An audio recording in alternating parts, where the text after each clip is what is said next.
Aqui no capítulo 24 do livro de Jó, nós vamos ler o versículo 1, Jó 24, verso 1. Diz assim o texto, Jó 24, 1. Confiando na assistência do Espírito Santo, nós lemos esse texto e nos dispomos a entendê-lo melhor. Porque o Todo-Poderoso não designa tempos de julgamento, e porque os que o conhecem não veem tais dias? Vamos ver. Porque o Todo-Poderoso não designa tempos de julgamento, e porque os que o conhecem não veem tais dias? No capítulo 23, pela manhã, como eu disse, Jó desejava estar diante do tribunal do juiz das circunstâncias. Nesse capítulo, Jó traz algumas declarações relacionadas ao juiz e também ao julgamento do juiz. Jó fala sobre o seu anseio de ver a condenação dos ímpios. E ele está fazendo uma pergunta nesse verso 1. Por que o Todo-Poderoso não designa tempos de julgamento? Por que Deus não traz um julgamento? O anseio de Jó é ver a justiça cumprida no mundo. Mas ele declara que o padrão ou o modo como Deus aplica a sua justiça não é a nossa maneira. Jó vai dizer isso durante esse capítulo e nós vamos ver juntos que a justiça de Deus não vem segundo a nossa própria visão. Mas Deus tem os meios dele para exercer a sua justiça nesse mundo e, evidentemente, mais importante, ele tem o tempo dele. Então, esse meio de Deus e esse tempo de Deus é bem mais complexo, bem mais profundo do que a explicação que vinha sendo trazida por Zofar, por Bildade, por Elifaz, no sentido de que o sofrimento que Jó vinha enfrentando naqueles tempos era juízo de Deus. E a gente tem aprendido, evidentemente, que não é. A gente tem aprendido exatamente isso, que os caminhos de Deus são bem mais profundos do que nós podemos entender. Existem muitos mistérios na nossa vida, inclusive em relação aos sofrimentos que nós passamos. Na língua original, que é o hebraico, que foi escrito esse livro, nós temos aqui um capítulo que se divide em 4 parágrafos assimétricos. O que quer dizer assimétricos? Que não são proporcionais, que não têm a mesma proporção de representatividade no texto. O que significa isso?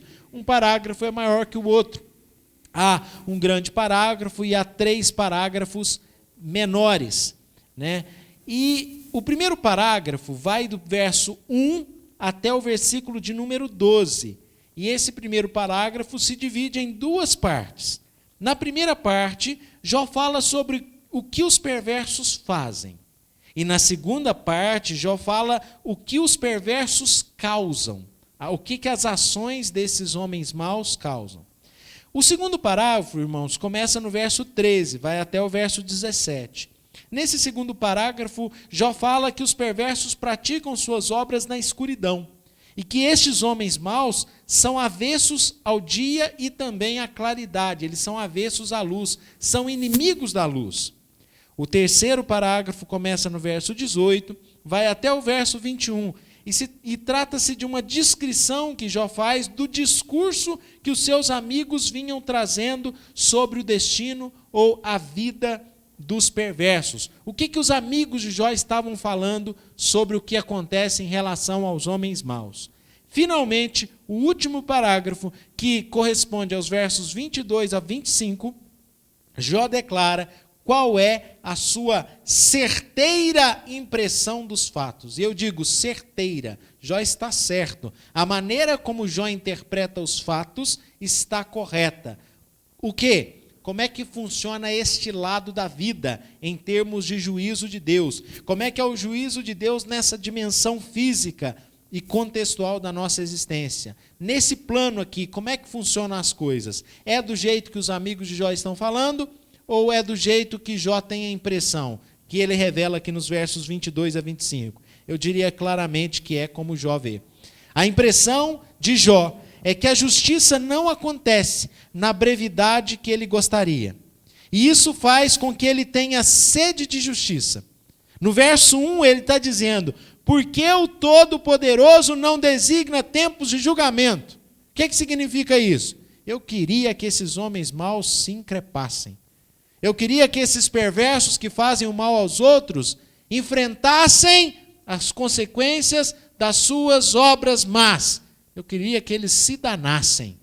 Mas aqui não veja o se danar como aquele xingamento que é muito comum, né, que se fala, vai se danar. Mas é se danar no sentido de enfrentar a condenação pelas suas obras más. É isso que Jó quer. Jó tem sede de justiça. Parece bem com aquela ansiedade que os apóstolos se manifestam, ou que os apóstolos manifestam a Jesus, e que foi lida neste culto. Em Atos, capítulo 1, no verso de número 6, os apóstolos estão ansiosos por algo. O que eles dizem? É este o tempo que virás restaurar o reino de Israel? O que eles querem dizer com isso? Está chegando a hora, Jesus? A hora que nós ansiamos que a sua justiça venha? Está chegando o momento? E o Jó está ansioso por esse momento. Qual momento? O momento que a justiça de Deus se estabeleça nessa terra injusta. A sede de justiça, ou a sede que a justiça venha logo nessa aridez que nos causa sensações muito revoltantes por causa da impunidade nesse mundo injusto. Onde um político condenado, de repente, deixa de ser condenado do dia para a noite e vira referência para o combate à corrupção. Qual que é a saída para o combate à corrupção? Muitas vezes é o político que tinha sido condenado, agora não está condenado mais, e é a referência, de repente. Ou um ginecologista denunciado por mais de 50 pessoas, não só ginecologistas, mas tantos aí, denunciados por mais de 50 mulheres, mas que de repente está fora, está livre pela justiça brasileira. E aí você olha para essas situações, para esses contextos, né, de pessoas que são denunciadas, de pessoas que já foram comprovadamente percebidas como culpadas de atos maus e que estão livres, e que sobre elas não tem condenação. E aí você sente o que Jó sente. Por que o Todo-Poderoso não designa tempos de julgamento? Ao percebermos que mesmo os governos que se estabelecem com promessas de combate à corrupção e não fazem absolutamente nada para combater a corrupção, pelo contrário. A gente percebe, na verdade, ações que prejudicam ou prejudicaram, inúmeras ações que prejudicam e prejudicaram profundamente a Lava Jato e os seus resultados. E aqui eu não estou para defender ou para falar de político. Pastor, não é seu papel. Não é meu papel, vocês já viram, eu não estou falando de política, mas eu estou falando de realidades. Você se nutre de esperança, e eu respeito as posições políticas, mas eu não vejo nenhuma. E depois, se os irmãos não concordam, por favor, me aborde depois do culto e me fale alguma coisa que foi feita no atual governo para combater a corrupção. Tudo bem. E por quê? Porque eu não estou aqui para defender ninguém, eu só estou aqui para falar que o mundo é injusto, eu estou aqui para falar que não existe justiça que nos satisfaça do jeito que nós gostaríamos. Que há muita maldade nesse mundo, há muito prejuízo ao povo trabalhador, há muita gente má, comprovadamente, que fez mal aos outros e que estão impunes. E aí o Jó tem sede de justiça, e o Jó vê que o mundo é assim, e o Jó diz, por que o Todo-Poderoso, verso 1, não designa tempos de julgamento? Eu queria ver a justiça acontecer.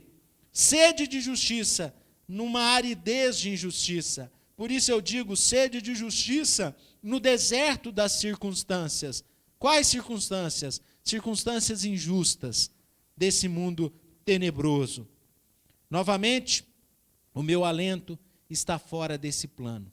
O meu descanso não está em um plano de governo terreno, mas o meu descanso está nas palavras do meu doce Senhor, do meu doce Salvador, que disse, bem-aventurado os que têm fome e sede de justiça, porque serão fartos. Mateus, capítulo 5, versículo 6. Se foi Jesus quem disse que essa minha indignação, encontrará descanso ou encontrará satisfação. Essa minha indignação que vira sede, que vira fome, vai ser alimentada, vai ser saciada.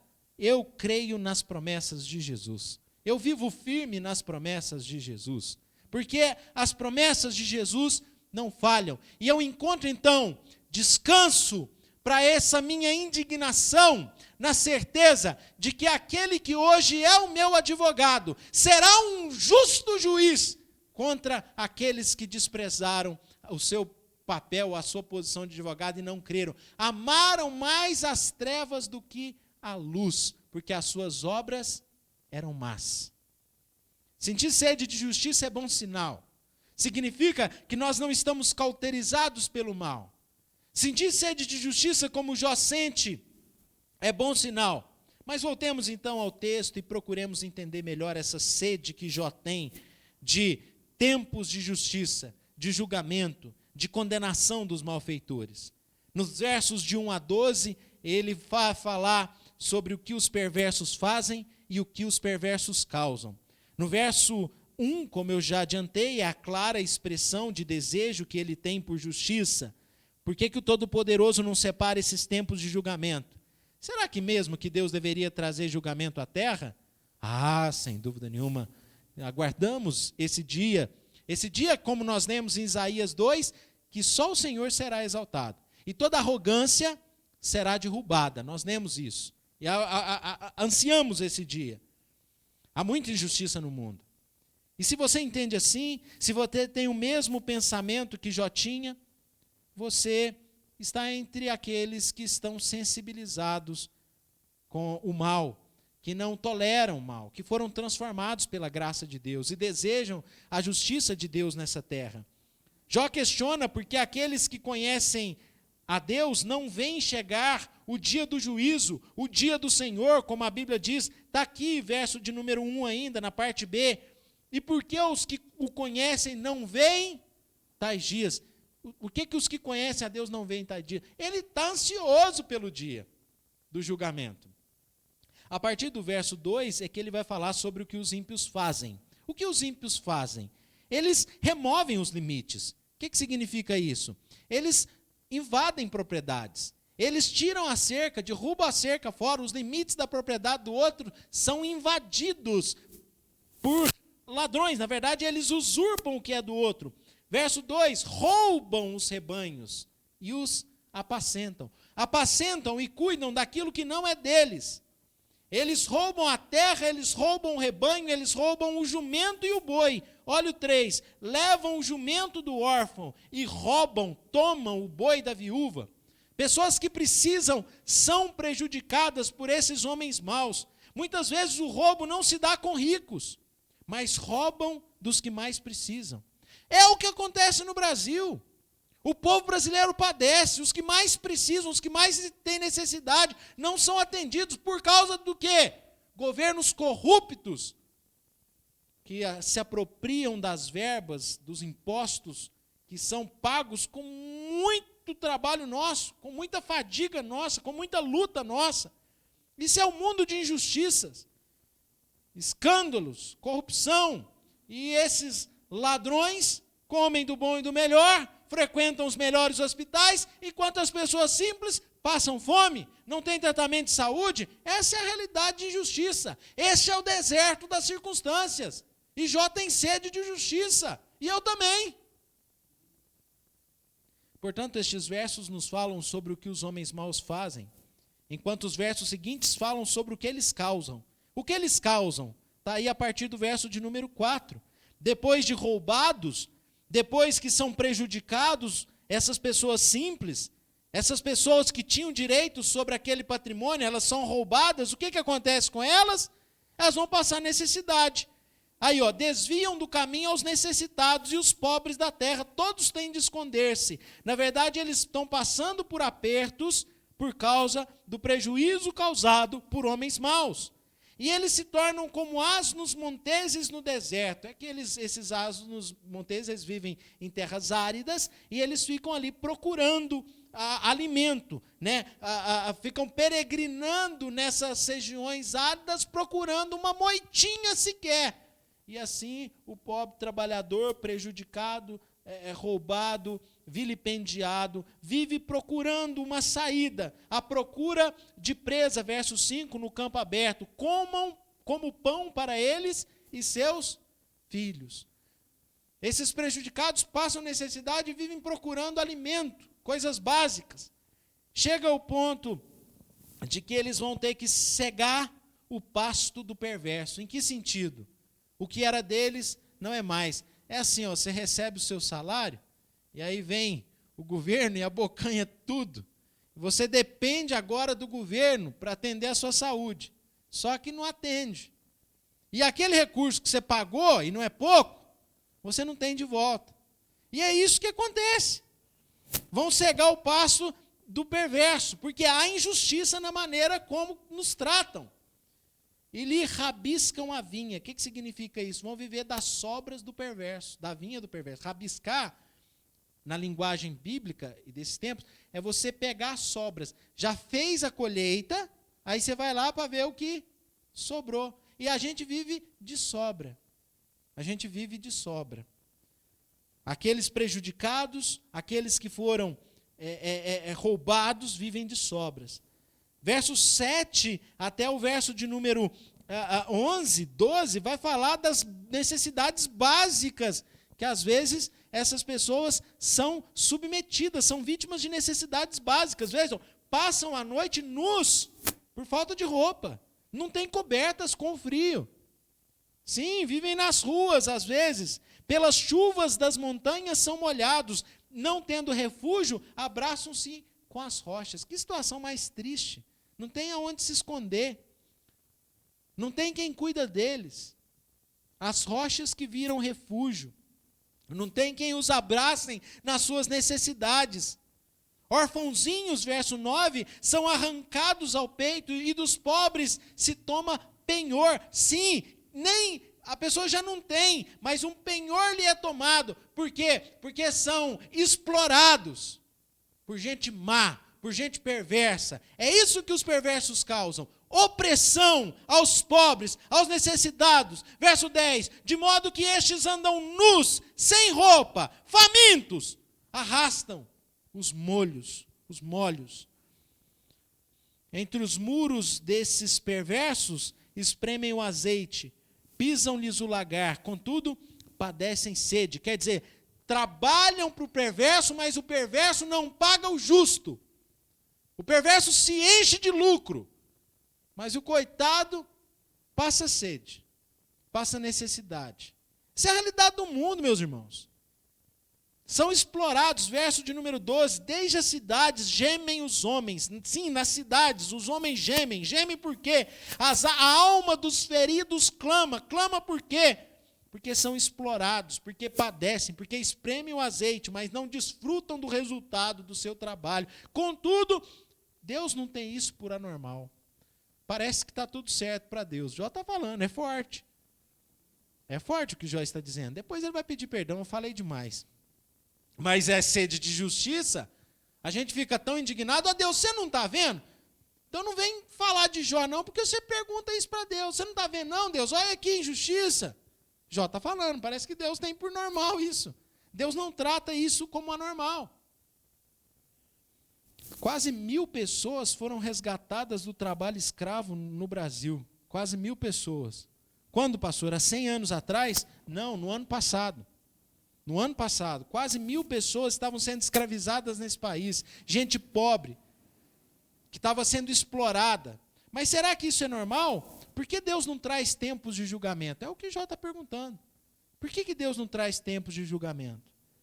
Agora, isso, para Deus, é anormal sim. O Jó diz aqui no verso 12, né? Deus não tem isso por anormal. Mas é o jeito dele falar, ele está angustiado, ele está revoltado. Ele está revoltado por quê? Porque ele vê essas realidades e tem 3 amigos bocós ali que estão falando que os ímpios só dá tudo errado para eles, e que você está dando errado para você porque você também é ímpio, né? Para gente justo não dá nada errado, não dá o quê? E para gente ímpio dá tudo errado. Quem disse? Vamos nos aprofundar e pensar um pouco mais à luz desse texto aqui, com outros textos da palavra de Deus, mas Deus não considera isso normal. Para Deus é anormal, a gente só tem que entender que Deus tem seus planos, a gente vai falar sobre isso. Mas os próprios perversos, os próprios homens maus, não consideram os seus atos como normais. Esses homens que querem prejudicar os outros, eles não consideram seus atos como normais. Por isso, eles praticam os seus atos aonde? Na escuridão. Fazem tudo nas trevas. E é o que Jó vem dizer a partir do verso 13. Olha só, os perversos são inimigos da luz. Porque o que eles fazem é feio. Toda essa exploração do pobre, todo esse prejuízo ao próximo, isso é feio. E se é feio, eles não fazem na luz. Eles fazem quando? Verso 14, de madrugada que se levanta o homicida. Ele faz em oculto para ninguém ver. Mata ao pobre e ao necessitado, verso 14. E isso faz de noite. Se torna ladrão, às escuras. É evidente que há uma figura de linguagem, não significa que o malfeitor só se aproveita do outro no contexto da noite. Ele só rouba à noite. Não significa isso. Significa que ele faz sempre às ocultas, sem mostrar. E quando for chamado para a investigação, para a CPI, para o depoimento, para o que seja, ele nega tudo. Não fiz nada, porque foi tudo feito às ocultas, à noite, na escuridão, nas trevas. Verso 16, nas trevas minam as casas, de dia se conservam encerrados, nada querem com a luz. Eles amam as trevas. Pois amanhã, para todos eles, 17, é como sombra de morte, mas os terrores da noite lhes são familiares. Eles detestam a manhã, mas amam a noite. Detestam a luz, amam a escuridão, porque as suas obras são más. Eles amam a escuridão. A gente vai lá naquele texto precioso de João 3,19, mas espera aí. Antes eu quero ler Efésios, capítulo de número 5, onde Paulo diz assim, olha, pois outrora ereis trevas, porém agora sois luz no Senhor. Andai como filhos da luz, porque o fruto da luz consiste em toda bondade, justiça e verdade, provando sempre o que é agradável ao Senhor. E não sejais cúmplices nas obras infrutíferas das trevas. Antes, porém, reprovai-as, porque o que eles fazem em oculto, o só referir é vergonha. Mas todas as coisas, quando reprovadas pela luz, se tornam manifestas, porque tudo que se manifesta é luz.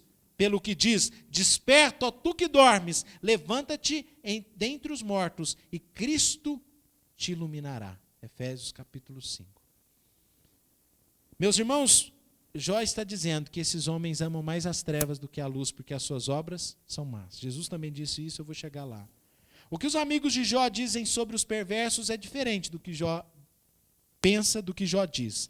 Os versos 18 a 21, nós vamos ter aqui essa, eu diria, hipocrisia, porque eu não vejo aqui que seja simplesmente uma inocência de ver as coisas, mas há hipocrisia. Eles querem simplesmente garantir que a sua abordagem teológica e os seus conceitos sobre Deus sejam verídicos. Então aqui há maldade sim.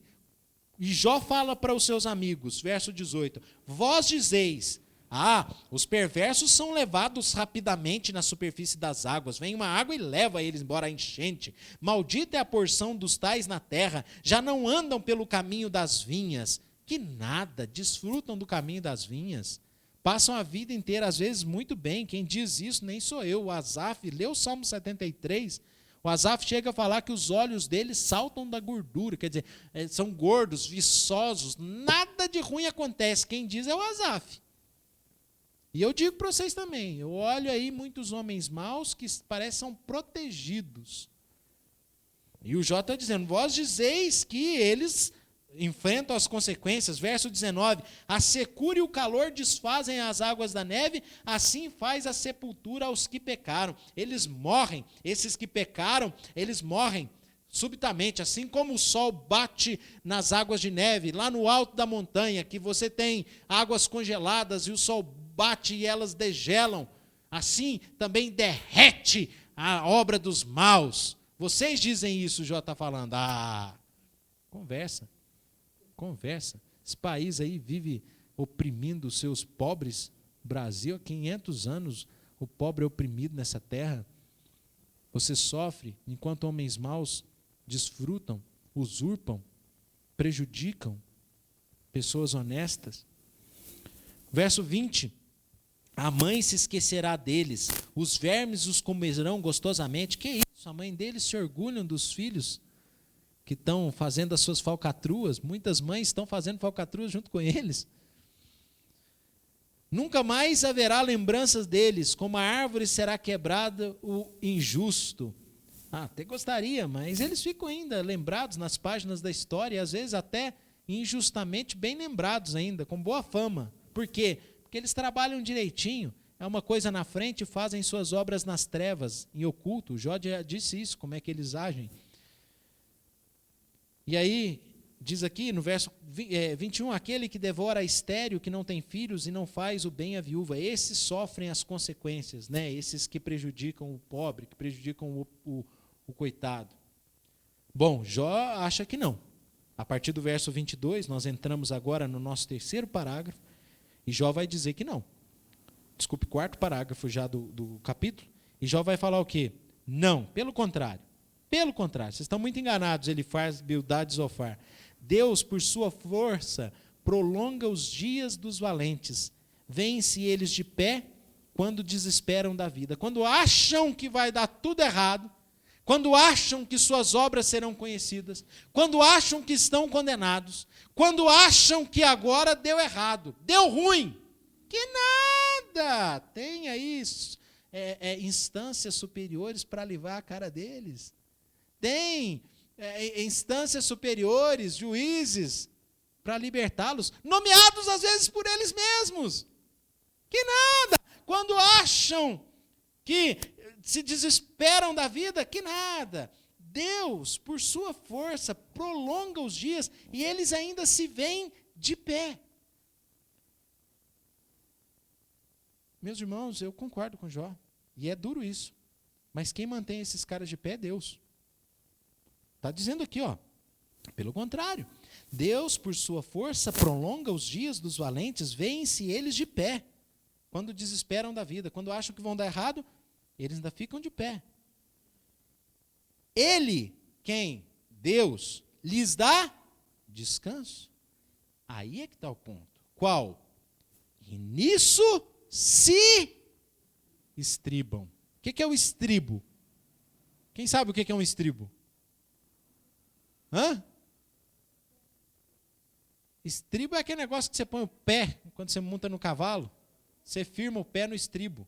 E eles se estribam no quê? De que nada vai dar errado para eles. Deus dá descanso e eles se firmam. Os olhos de Deus estão nos caminhos deles. Deus está olhando no caminho deles. E eles se firmam no quê? No fato de que eles não caem. Parece que vai cair. Cai nada. Cai nada. Mas aí o Jó diz, olha, são exaltados. Por breve tempo, sim. Depois, passam colhidos como todos os demais. Esse breve tempo pode ser uma vida inteira. E aí sim, eles vão ser colhidos como todos os demais, serão cortados como as pontas das espigas. Sim, serão levados. Agora, diz Jó, se não é assim, quem vai me desmentir? Quem vai anular as minhas razões? A pergunta que se faz diante do versículo 25 é assim ou não é?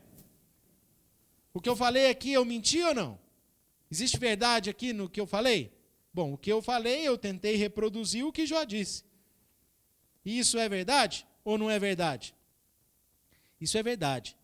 Mas a gente precisa entender que esse descanso que Deus dá aos perversos, aos homens maus, aos corruptos, Essa força que lhe prolonga os dias, verso 22, é puro juízo de Deus. Porque, do contrário, poderiam eles deixarem de se estribar, de se firmar. Poderiam eles pôr a mão na consciência, se arrepender dos seus atos. E haveria perdão. Mas que grande expectação de juízo estão sobre eles. Porque ao não se arrependerem, estão perdendo a chance de ter um advogado junto ao Pai. E se encontrarão com esse advogado, mas ele será juiz. Quais são as aplicações dessa narrativa nas nossas próprias vidas, meus queridos irmãos? Em primeiro lugar, os maus fazem, quer dizer, a gente viu aqui que o que os maus fazem e os que os maus causam, homens maus. E nós aprendemos sobre essa triste realidade do mundo. Como tantas pessoas são prejudicadas por outras pessoas más. Isso não é de hoje. Isso não é de hoje.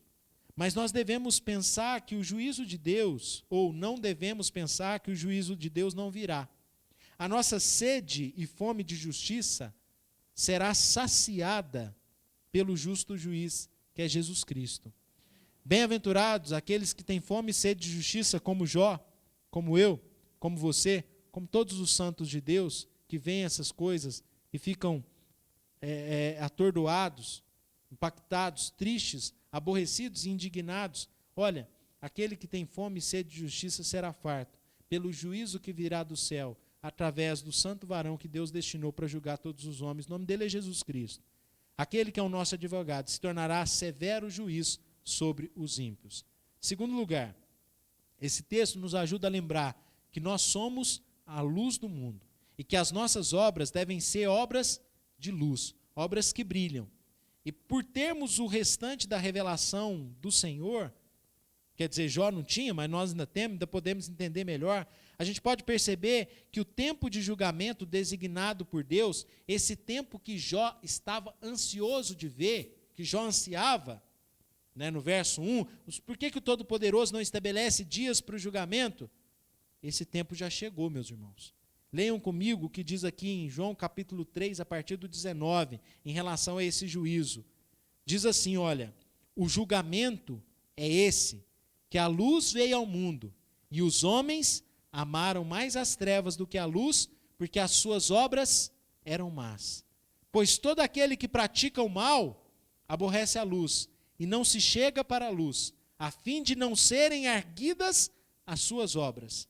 Quem pratica a verdade aproxima-se da luz, a fim de que as suas obras sejam manifestas, porque feitas em Deus. O juízo continua se estabelecendo a cada dia que os homens continuam amando mais as trevas do que a luz. Como é triste a situação daqueles que já estão na condição irreversível de condenação, com a consciência cauterizada, como Paulo diz para Timóteo, 2 Timóteo 4:2. Terrível condição de juízo, porque o escritor de Hebreus diz no capítulo de número 10, versos 26 a 27, se vivermos deliberadamente em pecado, depois de termos recebido o pleno conhecimento, o anúncio do Evangelho, Jesus Cristo, já não resta sacrifício pelo pecado. Pelo contrário, certa expectação horrível de juízo e fogo vingador prestes a consumir os adversários.